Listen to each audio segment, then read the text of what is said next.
I'm really, really excited. I'm a big fan of our next speaker. Gina McCarthy is a career public servant in the best sense of those words. She has served in both Democratic and Republican administrations, and we're so incredibly lucky for her to have played this major role. She was the first White House National Climate Advisor, former US EPA Administrator, and is absolutely, and for very good reason, one of the nation's most respected voices on climate change.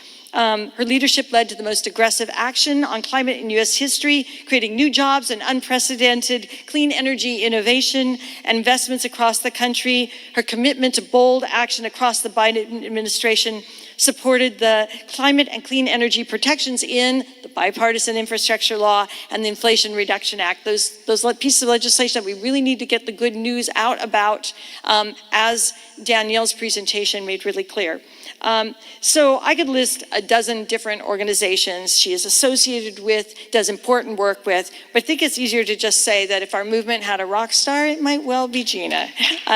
She's been, and we're so glad that she's here. Yeah.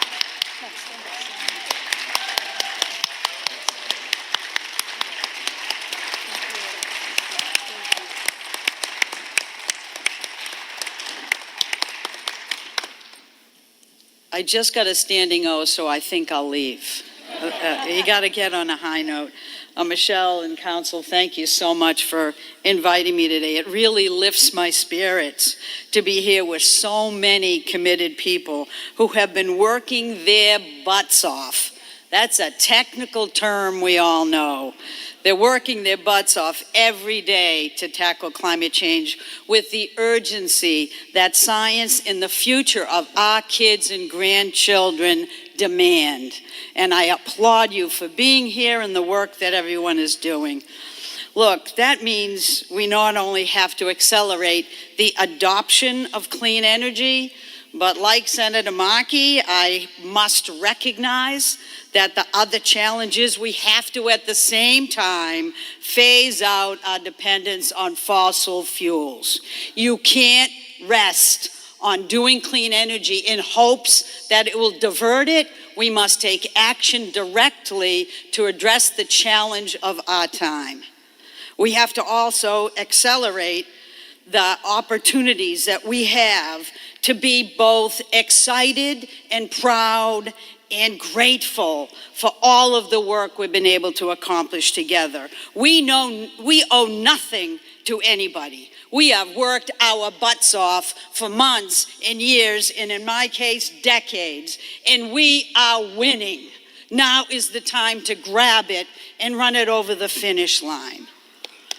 Look, I couldn't be more excited and thankful about President Biden and his incredible leadership on climate change, as well as Vice President Harris's commitment to implement with everything that President Biden thought of and worked for, because he knew the challenge that we were facing. And President Biden and Kamala Harris stood up and did the job they had to do. And because of that, we are better off than we ever anticipated. So why did we succeed? Well, so far, it's been a piece of cake, right? Totally easy. No, it hasn't been. But you know what it's been about? It's been strong coalitions. That has made the difference. That is why we have to get together today, because we have to lead people who have worked tirelessly together to let them know the work they did mattered. It's coalitions that have brought everybody together at the local and state and federal levels, folks who keep pushing and pushing and pushing, because that's what it takes to make change happen. In my experience, when you build from the bottom up, then the foundation is strong and the rest comes easy. So thank you for everything that you've done.